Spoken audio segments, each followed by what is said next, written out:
मुतालबात मंजूर होने पर ज्वाइंट एक्शन कमेटी ने आज़ाद कश्मीर में हड़ताल और एहतजाज खत्म करने का ऐलान कर दिया।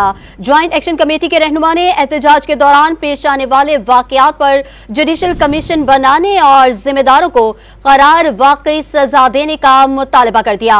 बताया कि आज दिन 3 बजे तक जाँ बहक अफराद के सूख में शटर डाउन रहेगा। हुकूमत को मुतनबे करती है कि डोडियाल, इस्लामगढ़, रोहिया, सेंसा, रेहा कोटली, नकियाल, मुजफ्फराबाद, जजाई में पुरअमन मुजाहिरीन पर पुलिस गर्दी और रियासती दहशतगर्दी पर जुडिशल इंक्वायरी अमल में लाई जाए और जिम्मेदारान को करार वाकई सजा दी जाए। ज्वाइंट अवामी एक्शन कमेटी की अपील पर जारी लॉकडाउन पहिया जाम खत्म किया जाता है।